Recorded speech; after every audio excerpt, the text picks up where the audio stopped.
آج میری شادی ہو رہی تھی۔ میں بہت خوش تھا کیونکہ میری اماں لالچی قسم کی عورت تھی۔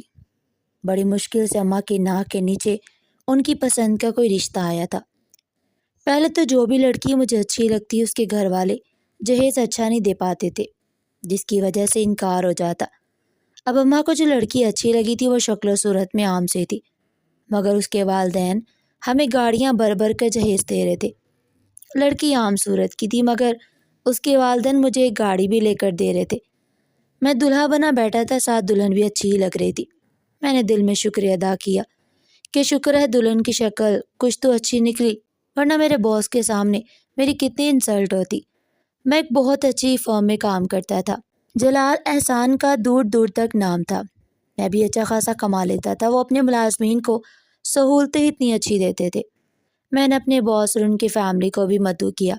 اسے میرے باس جلال احسان اور ان کے 2 بچے آئے تھے۔ ان کی بیوی حیات نہیں تھی۔ میں بہت خوشی سے نیچے اترا اور ان کے بیٹے سے گلے مل کر ملا، جبکہ ان کی بیٹی ماہا نے میرا ہاتھ تھام کر مجھے مبارکباد دی۔ واہ، کیا دلکش شخصیت تھی۔ میں تو ماہا کو دیکھتا ہی رہ گیا۔ وہ بھی بڑی بے باکی سے مجھے تک رہی تھی۔ میں ان سے مل کر واپس اسٹیج پر جا بیٹھا۔ میری ساری توجہ کا مرکز ماہا ہی تھی۔ وہ بھی مسکرا کر مجھے ہی دیکھتی رہی۔ اس ساری محفل میں مجھے ماہا کے سوا کوئی نظر نہیں آیا تھا۔ ہم نے آنکھوں میں بہت سے فاصلے سمیٹ لیے تھے۔ تقریب ختم ہوئی، میں اسٹیج سے نیچے اترا تو ماہا میرا ہاتھ تھام کر مجھے کونے میں لے گئی۔ اس نے بنا کسی لگی لپٹی کے صاف صاف کہہ دیا کہ دیکھو، میں نے پہلے ہی نظر میں تمہیں پسند کر لیا ہے۔ میں تم سے شادی کرنا چاہتی ہوں، اور وہ بھی آج اور ابھی۔ مگر میری ایک شرط ہے کہ شادی کے لیے تمہیں اسی لمحے اپنی بیوی کو طلاق دینی ہوگی۔ فیصلہ سوچ سمجھ کر کرنا۔ اور یہ کہہ کر میرا ہاتھ چھوڑ کر چلے گئی۔ میں گہری سوچوں میں گم تھا۔ میں چپ چاپ اپنی دلہن کی طرف بڑھ گیا، جہاں سجی سنوری مہوش میری بیوی بن کر بیٹھی تھی۔ وہ مجھ سے شرما کر نظر جھکائے بیٹھی تھی، جبکہ میں ایک الجھن میں تھا کہ کس کے حق میں فیصلہ کروں۔ میں نے ترازو کے ایک پلڑے میں مہوش کے والدین کا دیا ہوا جہیز رکھا اور دوسرے پلڑے میں ماہا کی کروڑوں کی جائیداد۔ فیصلہ تو صاف تھا، ماہا کا پلڑا بھاری نکلا۔ اب میں یہ سوچ رہا تھا کہ مہوش سے کیسے جان چھڑاؤں کہ سانپ بھی مر جائے، لاٹھی بھی نہ ٹوٹے۔ میں بڑے غور سے مہوش کے سراپے کا جائزہ لے رہا تھا، جبکہ وہ میری نظروں کو اپنے اوپر پا کر مزید سمٹتی جا رہی تھی۔ کافی دیر تک میں اس کا جائزہ لیتا رہا۔ آخر کار میری نظر اس کے پیروں پر پڑی۔ چہرے اور پیروں کی رنگت میں زمین و آسمان کا فرق تھا۔ میں نے فوراً اپنا رویہ بدلا اور کہا، اٹھو، جا کر منہ دھو کر آؤ۔ یہ جو میک اپ لگا رکھا ہے اسے اتارو۔ میری آواز پر اس نے سر اٹھا کر مجھے بے یقینی سے دیکھا تھا۔ آنکھوں میں گلا بھی تھا اور شکوہ بھی، مگر میں نے نظر انداز کر دیا۔ سمجھ نہیں آئی تمہیں، جلدی کرو۔ وہ بیچاری بڑی مشکل سے اٹھ کر واش روم میں گئی۔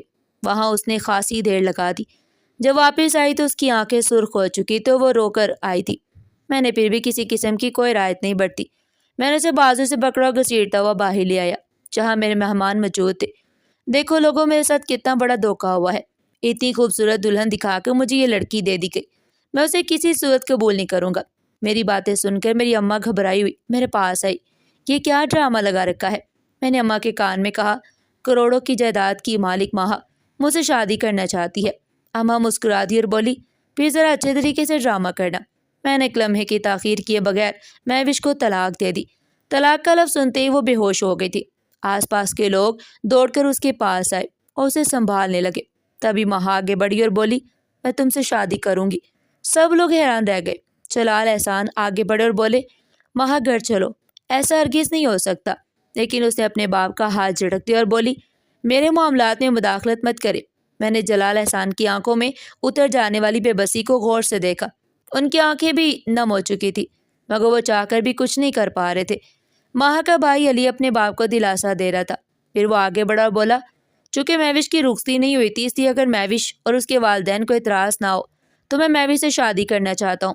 میرا جی چاہا کہ میں علی کے منہ پر 2 تھپڑ مار دوں۔ اس کی ہمت کیسے ہوئی کہ میری چھوڑی ہوئی لڑکی کو اس گھر میں بیاہ کر لے جائے جہاں میں جانے والا تھا۔ مہوش کے والدین کو یہ موقع غنیمت لگا اور انہوں نے فوراً ہاں کر دی۔ یوں دیکھتے ہی دیکھتے دونوں کا نکاح ہو گیا۔ میں ماہا کا شوہر بن گیا اور مہوش علی کی بیوی بن گئی۔ سب کچھ اتنی جلدی میں ہوا کہ ہر کوئی حیران تھا۔ واقعات نے ایسی کروڑ بدلی کہ کسی کو سوچنے سمجھنے کا موقع ہی نہ ملا۔ یوں میں جلال احسان کا داماد بن گیا۔ کچھ رسومات ادا ہوئی اور اس کے بعد میں اپنے گھر آ گیا، جبکہ مہوش علی کے کمرے میں چلی گئی۔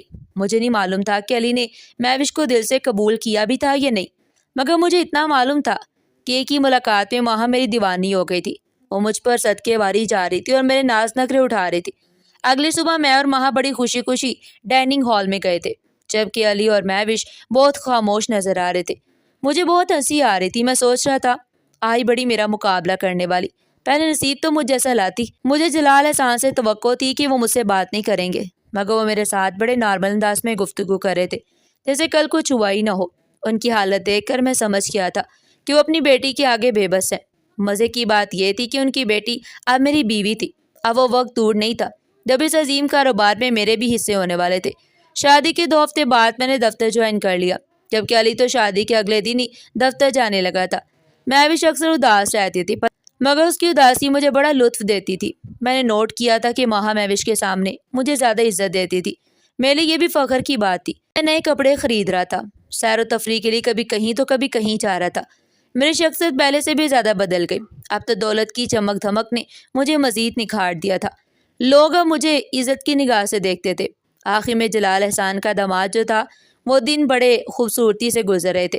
مجھے نہیں معلوم تھا کہ وہ منحوس دن میں قسمت ہی بدل دے گا۔ اصل میں ہوا کچھ یوں، ایک دن میں نے مہوش کو بہت اداس پایا تھا، جیسا کہ وہ اکثر ہوا کرتی تھی، مگر جیسے ہی علی گھر داخل ہوا وہ ایک دم خوش ہو گئی۔ علی بھی اسے بڑی گرمجوشی سے ملا اور پھر وہ دونوں اپنے کمرے میں چلے گئے۔ میں سوچتا ہی رہ گیا کہ ان کے آپس میں اتنی اچھی کیسے بن گئی۔ مہوش آخر اتنی خوش کیسے نظر آ سکتی تھی؟ خوش ہونے کا تو صرف مجھے حق تھا۔ مجھے نہ جانے کیوں مہوش سے جلن سی محسوس ہوئی۔ رات کو جب وہ کمرے سے نکلی تو سیدھی کچن میں چلی گئی۔ میں بھی سب سے نظریں بچا کر کچن میں گھس گیا۔ وہ چائے بنا رہی تھی۔ میں نے کہا، مہوش کیا مل گیا تمہیں علی سے شادی کر کے؟ تم تو اپنے جیسے کسی میڈل کلاس لڑکے سے شادی کرتی، پھر دیکھو نا وہ تمہیں وقت بھی نہیں دیتا اور نہ ہی تمہارا خیال رکھتا ہے۔ تم جانتی ہو آفس میں اس کا کتنی لڑکیوں کے ساتھ چکر چل رہا ہے۔ وہ میری باتوں کو انسنا کر کے چائے بناتی رہی، یعنی اس کے سامنے میری کوئی حیثیت ہی نہیں تھی۔ اس نے مجھے جواب دینا بھی گوارا نہیں کیا۔ اتنے میں ماہا پانی لینے کچن میں آ گئی۔ ہم دونوں کو یوں تنہا دیکھ کر نہ جانے اس نے اس بات کا کیا مطلب نکالا تھا۔ وہ مجھے کمرے میں لے گئی اور مجھ پر خوب چیخ چیخ کر برس پڑی۔ جو گڑھا میں علی کے لیے کھود رہا تھا اس میں خود گر گیا تھا۔ ماہا مجھ پر شک کرنے لگی۔ وہ یہی سمجھتی تھی کہ میں مہوش کے پیچھے ہوں۔ ماہا نے میرے ساتھ بہت برا سلوک رکھا۔ میں اسی کی منت سماجت کرتا رہا۔ 2 ہفتوں کے بعد جا کر کہیں ماہا کا منہ ٹھیک ہوا۔ پھر ہم دونوں دبئی چلے گئے۔ وہاں سے 2 ہفتے بعد لوٹے تو گھر کا نقشہ ہی بدل چکا تھا۔ علی اور انکل کو مہوش کے وارث تسلیم کیے جا رہے تھے۔ گھر میں ہر چیز اسی کے حکم سے ہو رہی تھی۔ میں یہ سب بڑی مشکل سے برداشت کر رہا تھا، مگر کیا کرتا؟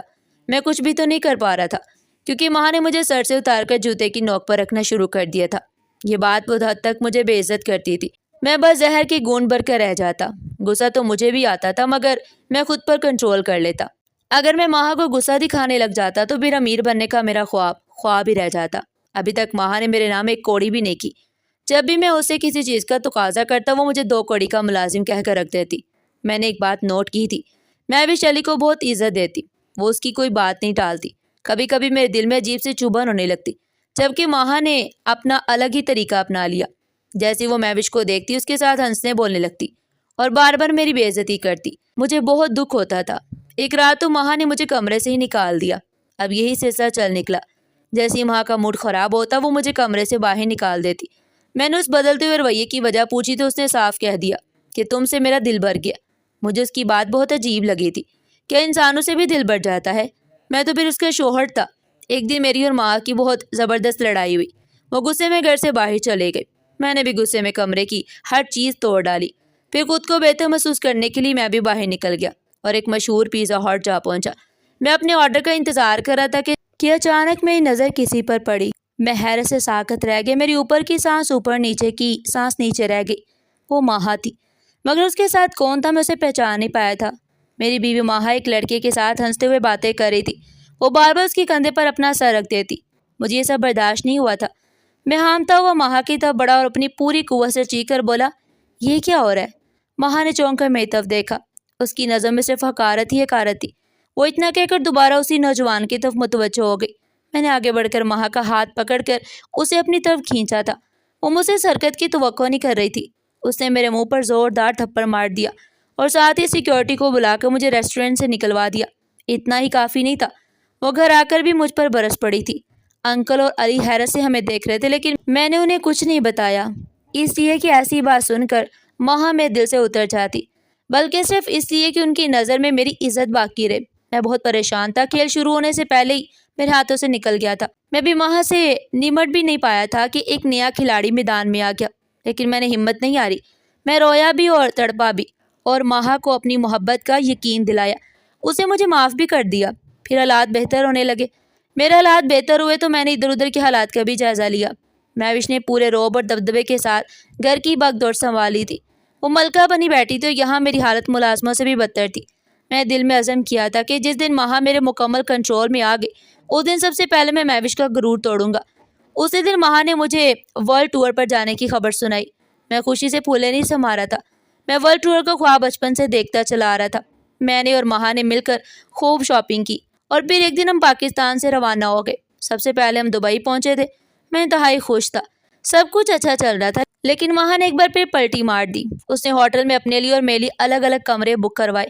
میرے بہت اصرار کرنے پر اس نے کریڈٹ کارڈ میرے ہاتھ میں تھما دیا اور بولی کہ میں دبئی میں اپنی ذات کی کھوج میں آئی ہوں، اور میں تلاش کرنا چاہتی ہوں کہ مجھے اپنی زندگی میں تم چاہیے بھی ہو یا نہیں۔ کریڈٹ کارڈ تو محض ایک رشوت تھی، میری آنکھیں کان بند رکھنے کی۔ ماہا مجھے چھوڑ کر اسی نوجوان کے ساتھ گھومتی پھرتی رہی تھی جسے میں نے اس دن ہوٹل میں اس کے ساتھ دیکھا تھا۔ میں یہ سارا زہر خاموشی سے پیتا رہا تھا۔ 3-4 مہینوں تک وہ لڑکا ہمارے ساتھ رہا، پھر ماہا نے اس کو بھی چھوڑ دیا۔ پھر نئے سفر اور نئے لڑکے آ گئے۔ تقریباً 6 مہینے کی عزت برداشت کر کے جب میں پاکستان پہنچا تو انکل میری حالت دیکھ کر حیران رہ گئے۔ انہیں مجھ پر ترس بھی آیا تھا۔ اس رات میں نے ماہا سے 2 ٹوک بات کرنے کا فیصلہ کیا تھا۔ میں نے صاف صاف پوچھ لیا تھا کہ ماہا، میں تمہاری زندگی میں کیا حیثیت رکھتا ہوں؟ اس کا جواب کافی کڑوا تھا کہ کیا تم نے کبھی مجھ جیسی امیر لڑکیوں کی شادیوں کے بارے میں نہیں سنا؟ ہم امیر لڑکیاں کسی غریب لڑکے کو چن کر اسے شادی کر لیتی ہیں، وہ تمہاری طرح لالچی قسم کا ہوتا ہے۔ پھر شادی شدہ کا ٹیگ لینے کے بعد ہمیں اپنی مرضی کرنے کی کھلی اجازت مل جاتی ہے، اور جو ہمارے شوہر ہوتے ہیں وہ صرف نام کے شوہر رہ جاتے ہیں۔ میری زندگی میں بھی تمہارا بالکل یہی مقام ہے۔ ہمارا نکاح نامہ فقط میری عیاشی کا پروانہ ہے۔ تمہیں کیا لگتا ہے اگر میں شادی شدہ نہ ہوتی تو کیا ابو مجھے اپنے بوائے فرینڈ کے ساتھ ایسے ٹور پر جانے دیتے؟ نہیں نا۔ میں نے وہاں کتنے دوست بنائے، مگر تم نے اب تک کچھ نہیں کہا۔ یہی ڈیوٹی اب تمہیں عمر بھر نبھانی ہے۔ میں ماہا کی باتیں سن کر خاموشی سے اٹھ کر باہر چلا گیا۔ ماہا کی باتوں نے میری آنکھیں کھول دی تھی۔ میں لان میں بیٹھا خاموشی سے آنسو بہا رہا تھا جب مجھے انکل کی آواز سنائی دی، برخوردار، لان میں اکیلے بیٹھے ہو؟ پھر ماہا کے ساتھ لڑائی ہو گئی کیا؟ ان کی بات سن کر میں پھوٹ پھوٹ کر رونے لگا۔ پھر روتے ہوئے میں نے انکل کو ماہا کے بارے میں سب کچھ بتا دیا۔ وہ اداسی سے سر ہلاتے رہے، پھر بولے، تمہارا جھکا ہوا سر شرم سے مزید جھک گیا تھا۔ تم نے ہیروں کی تلاش میں ہیرا ہی کھو دیا تھا۔ تم تو کوئلے کو ہیرا سمجھ رہے تھے، مگر ایسا نہیں ہے۔ وہ واقعی سچ کہہ رہے تھے۔ پھر وہ کچھ دیر خاموش رہنے کے بعد بولے، ماہا تب 4 سال کی تھی جب اس کی ماں انتقال کر گئی۔ ماہا ہر وقت روتی رہتی تھی۔ میں اور علی اسے اتنا پیار دیتے تھے کہ کوئی حد نہیں تھی۔